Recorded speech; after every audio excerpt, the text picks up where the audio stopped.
नमस्कार विद्यार्थी मित्रांनो, आजच्या व्हिडिओमध्ये आपण जिल्हा परिषद भरती 2023 साठी ग्रामसेवक या पदासाठी महत्त्वपूर्ण असा आपण या ठिकाणी काही योजना पाहणार आहोत, ज्या की तांत्रिक घटक, केंद्र व राज्य पुरस्कृत ग्रामीण विकासाच्या विविध योजना असणार आहेत. तर बघा, पहिली योजना आहे ती म्हणजे कोणती? अटल सौर कृषी पंप योजना. अटल सौर कृषी पंप योजना. तर या योजनेचा मागचा उद्देश काय होता? की कृषी पंपांना दिवसा वीज पुरवठा करणे हा या योजनेचा मुख्य हेतू होता.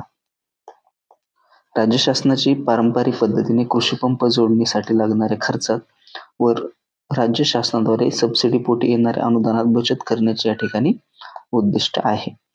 तर बघा, कृषी पंप केंद्र शासनाद्वारे मान्य केलेल्या एकूण 7,000 नगर सौर कृषी पंपापैकी सर्वसाधारणपणे 25% पंप हे 3 HP म्हणजे काय? हॉर्स पॉवर, अश्वशक्ती क्षमतेचे व 75% पंप हे 5 HP क्षमतेचे असतील.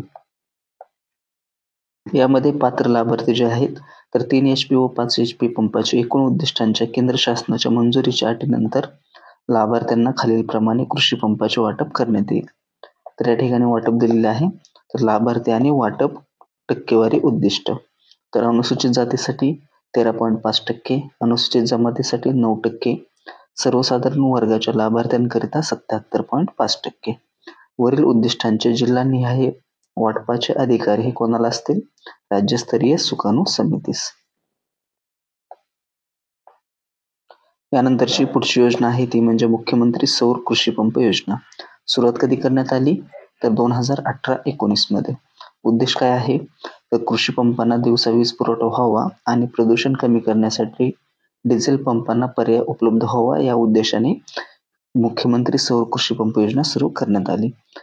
तर या योजनेचे लक्ष्य काय आहे? की शासनाने सलग 3 वर्षात 1 लाख ऑफ ग्रीड सौर कृषी पंप वितरित करण्याचे लक्ष्य या ठिकाणी निर्धारित केले आहे.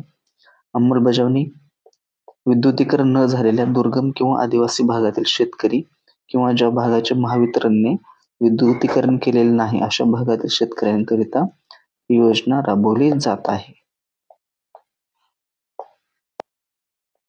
याचबरोबर स्वतःचे शेत, जमीन व पाण्याची कायमस्वरूपी सुविधा उपलब्ध असलेल्या परंतु विजेवर चालणारे कृषी पंप नसलेल्या शेतकऱ्यांना या योजनेचा लाभ घेता येतो. सहभाग रक्कम: तर शेतकऱ्यांना सौर कृषी पंपाच्या किमतीच्या जास्तीत जास्त 10% रक्कम ही सहभाग म्हणून भरावी लागते. तर हे या ठिकाणी महत्वाचे आहे. यानंतरची तिसरी योजना आहे ती म्हणजे कोणती? राष्ट्रीय कृषी विकास योजना म्हणजे नॅशनल ॲग्रिकल्चर डेव्हलपमेंट प्रोग्राम. सुरुवात कधी करण्यात आली? 11व्या पंचवार्षिक योजनेदरम्यान 2007 मध्ये. कोणामार्फत? तर केंद्र शासनामार्फत. केंद्र शासनाने या योजनेस राष्ट्रीय कृषी विकास योजना कृषी व संलग्न क्षेत्राच्या पुनरुज्जीवनासाठी लाभकारी दृष्टिकोन म्हणून सन 2020 पर्यंत मान्यता दिली आहे. या योजनेचा उद्देश काय आहे? शेतकऱ्यांच्या प्रयत्नांना बळकटी देणे, याचबरोबर जोखीम कमी करणे, कृषी व्यावसायिक उद्योजकतेस चालना देणे, कृषी व्यावसायिक उद्योजकतेस चालना देणे या माध्यमातून शेतीला लाभकारी आर्थिक उपक्रम बनविणे. 11व्या पंचवार्षिक योजनेतील 4% कृषी वृद्धी दर प्राप्त करण्यासाठी कृषी व संलग्न क्षेत्रातील उत्पन्नात वाढ करण्याच्या उद्देशाने राष्ट्रीय कृषी विकास योजनेअंतर्गत पुढील 9 विशेष उपाययोजना राबवल्या जातात. त्या कोणत्या आहेत? तर पहिली आहे ईशान्य-पूर्व राज्यात हरित क्रांती, केशर अभियान जम्मू काश्मीर, पशुखाद्य विकास कार्यक्रम, बाजरी भरड धान्य पोषण उत्पादन, शहरांसाठी भाजीपाला उत्पादन क्षेत्र, प्रथिन पोषणासाठी राष्ट्रीय कार्यक्रम, पर्जन्य छायाचित्र विकास कार्यक्रम, कडधान्य उत्पादन करणाऱ्या 60,000 खेड्यांचा एकत्रित कार्यक्रम आणि 9 पाम तेल उत्पादन क्षेत्र विकास कार्यक्रम. निधीची जी विभागणी आहे ती 100% केंद्र पुरस्कृत आहे. पुढची योजना ती म्हणजे किसान क्रेडिट कार्ड योजना. तर सुरुवात कधी करण्यात आली? ऑगस्ट 1998 पासून, महाराष्ट्रामध्ये 20 फेब्रुवारी 1999 मध्ये. उद्देश काय आहे किसान क्रेडिट कार्ड योजनेचा? तर शेतकऱ्यांचे अल्पमुदतीचे पीक कर्ज आणि वाजवी प्रमाणे दैनंदिन निकड यासारख्या सर्वसमावेशक पतपुरवठा विषयक गरजा एका खिडकीद्वारे पुरेशा प्रमाणात व वेळेवर पतपुरवठा देऊन लवचिक आणि शुल्क कार्यपद्धतीतून भागविण्यासाठी योजनेची सुरुवात करण्यात आली आहे. तर 2005-06 मध्ये ही योजना केवळ लघु मुदतीच्या कर्जासाठी मर्यादित होती. त्यानंतर 2006-07 पासून दीर्घ मुदतीची कर्जे सुद्धा या योजनेअंतर्गत मंजूर करण्यात आली. तर या योजनेची निर्मिती कोणामार्फत करण्यात आली? तर नाबार्ड मार्फत. कर्ज वाटप आर.व्ही. गुप्ता समितीच्या शिफारशीच्या आधारे. इलेक्ट्रॉनिक किसान क्रेडिट कार्ड टी.एम. भसीन समितीच्या शिफारशीनुसार 2012 साली किसान क्रेडिट कार्डचा वापर सुरू करण्यात आला. तर यासाठी कोण पात्र असणार आहे?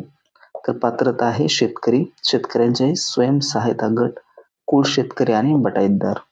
2018-19 पासून मासेमारी व पशुपालन करणारे शेतकरीही या योजनेसाठी पात्र ठरले आहेत. तर योजनेची अंमलबजावणी उपलब्ध क्षेत्र व लागवडीची पिके अनुसार शेतकऱ्याला कर्ज या ठिकाणी उपलब्ध करून देण्यात येणार आहे. तर लघु मुदतीचे कर्ज 12 महिन्यात व्याजासह भरावे लागणार आहे आणि दीर्घ मुदतीचे जे कर्ज आहे तर हे 5 वर्षामध्ये व्याजासह भरावे लागणार आहे. तर हा जो व्याजदर आहे तर हा RBIच्या बेस रेट प्रमाणे असेल. यानंतरची पुढची योजना आहे ती म्हणजे महाराष्ट्र कापूस एकाधिकार योजना. सुरुवात करण्यात आली 1972 मध्ये. मूळ संकल्पना कोणाची होती? तर माजी मुख्यमंत्री वसंतराव नाईक यांची. उद्देश काय आहे? तर कापसाला योग्य भाव मिळवून देणे, व्यापारी व दलाल यांच्या कचाट्यातून शेतकऱ्यांची सुटका करणे. अंमलबजावणी महाराष्ट्र राज्य सहकारी खरेदी विक्री महासंघ. कापसाची खरेदी या योजनेअंतर्गत महाराष्ट्र राज्य सहकारी कापूस उत्पादक पणन महासंघ कापूस खरेदी करते. याचबरोबर या योजनेअंतर्गत खासगी संस्था सुद्धा शेतकऱ्यांकडून कापसाची खरेदीही करू शकतात. पुढची योजना आहे ती म्हणजे संत तुकाराम वनग्राम योजना. सुरुवात करण्यात आली 2006 मध्ये. उद्देश काय आहे? तर वने व वन्यजीवांच्या महत्वाविषयी जागरूकता निर्माण करण्याच्या हेतूने बेकायदेशीर वृक्षतोड, अतिक्रमण इत्यादी पासून वनांचे संरक्षण करण्याकरता ही योजना सुरू करण्यात आली. त्याचप्रमाणे राज्यातील संयुक्त वन व्यवस्थापन समिती यांना प्रोत्साहन देण्यासाठी या योजनेची सुरुवात करण्यात आली. तर या ठिकाणी काही पुरस्कार देखील देण्यात येतात.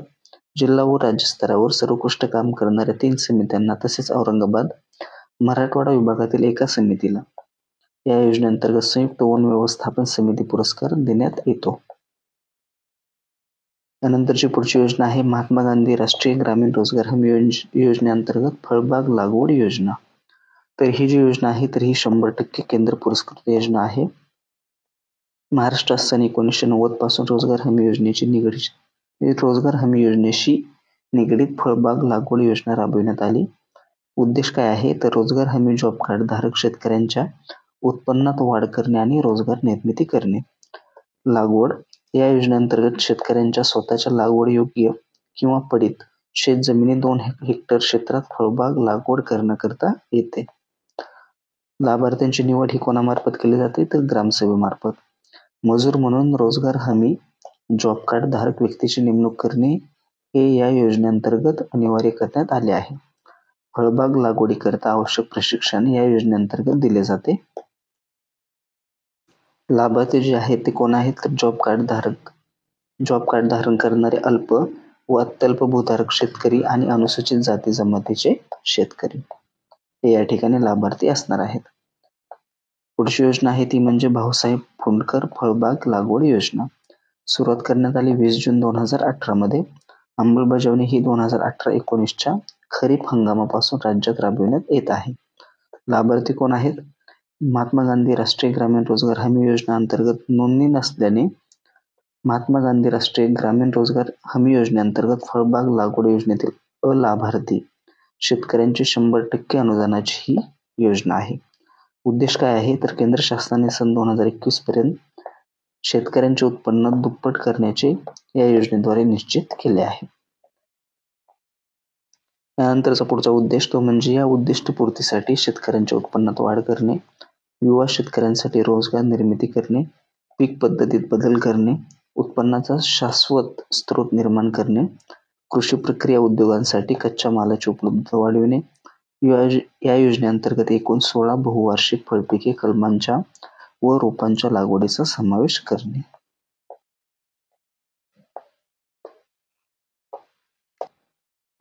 पुढची योजना आहे डॉक्टर पंजाबराव देशमुख जैविक शेती अभियान. सुरुवात करण्यात आली 2019-20 पासून. उद्देश काय आहे? तर सेंद्रिय शेतीला उत्तेजन देण्याच्या उद्देशाने ही गट केंद्रित म्हणजे 50 एकर शेती असलेले 20 ते 30 शेतकऱ्यांचा गट यासाठी ही एक योजना आहे. लाभ जर पाहिला तर या योजनेअंतर्गत प्रत्येक गटाला म्हणजेच 50 एकर शेती असलेल्या 20 ते 30 शेतकऱ्यांच्या गटाला सलग 3 वर्षांसाठी लाभ दिला जातो. पहिल्या टप्प्यात विदर्भातील बुलढाणा, अकोला, वाशिम, अमरावती, यवतमाळ आणि वर्धा या आपदग्रस्त जिल्ह्यांचा या कार्यक्रमामध्ये समावेश करण्यात आला. यानंतरची पुढची योजना आहे विकेल ते पिकेल अभियान. सुरुवात करण्यात आली ऑक्टोबर 2020 मध्ये. उद्देश काय आहे की राज्यात अल्प व अत्यल्प भूधारक शेतकऱ्यांचे प्रमाण 81% आहे आणि जवळपास 83% शेती ही कोरडवाहू आहे आणि ही वस्तुस्थिती लक्षात घेऊन शेतकरी व ग्राहकांच्या मागण्या निर्धारित करणे, त्याचबरोबर शेतकऱ्यांना बाजारभावातील अनिश्चिततेमुळे होणाऱ्या हानीपासून संरक्षण देऊन शेती व्यवसाय फायदेशीर करण्याच्या उद्देशाने विकेल ते पिकेल हे अभियान या ठिकाणी सुरू करण्यात आले. योजनेची उद्दिष्टे जर पाहिली तर मागणीप्रमाणे पीक पद्धतीत बदल करणे, शेतमालाची गुणवत्ता वाढवणे, शेती व्यवसाय आर्थिकदृष्ट्या सहकार्य करणे, शेतमालाची विक्रीसाठी या ठिकाणी ब्रँड विकसित करणे, कृषी क्षेत्रातील गुंतवणूक वाढवणे, शाश्वत शेती व उत्पन्न व उत्पादकता या ठिकाणी वाढवणे हे या योजनेच्या मागची उद्दिष्टे आहेत.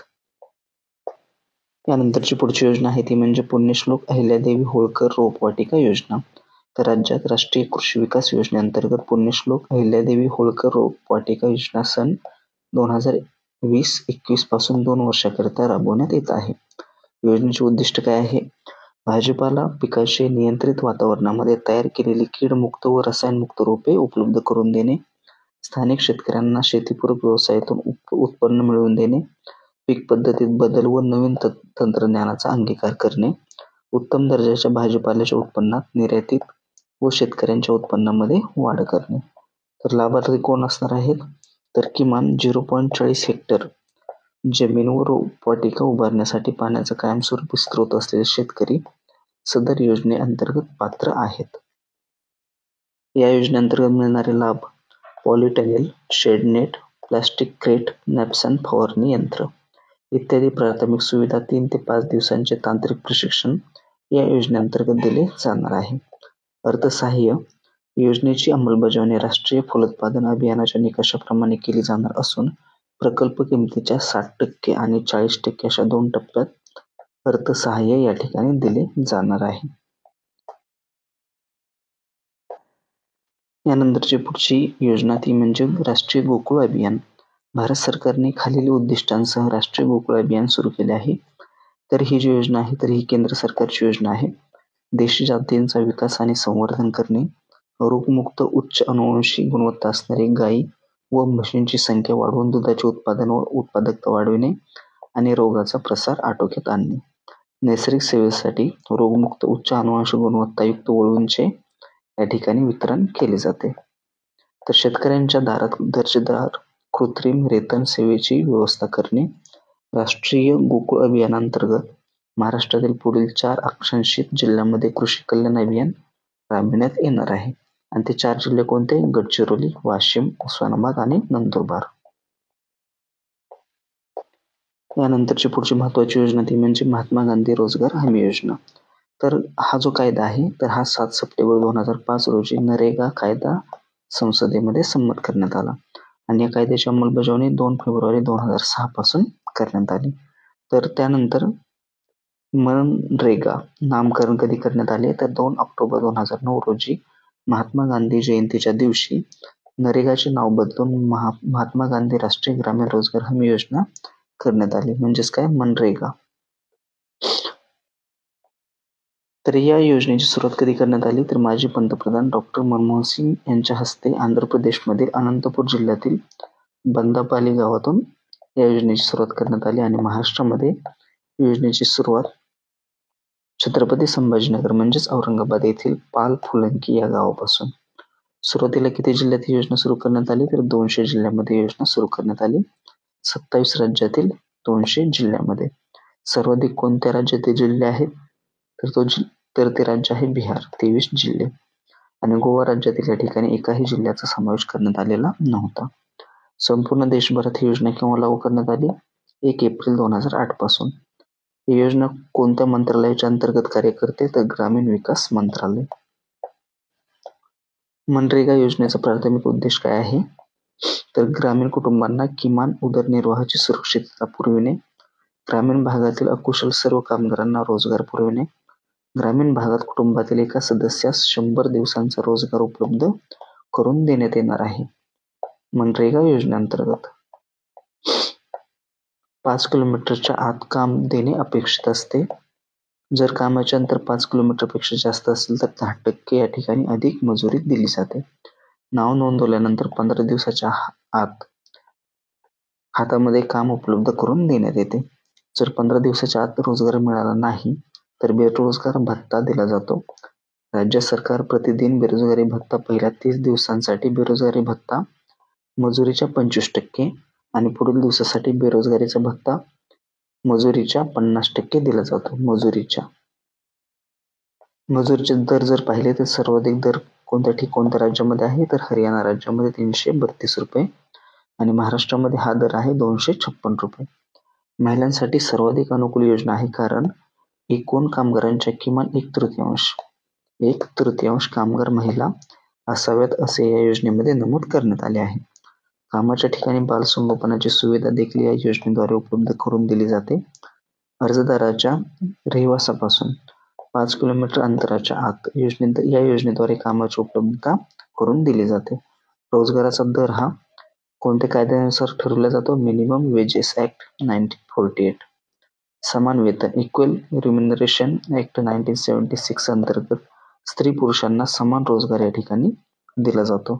याचबरोबर स्त्रियांचा वाटा जर पाहिला तर एकूण कामगारांच्या 33% महिला या ठिकाणी या योजनेद्वारे असाव्यात. So friends, thanks for watching.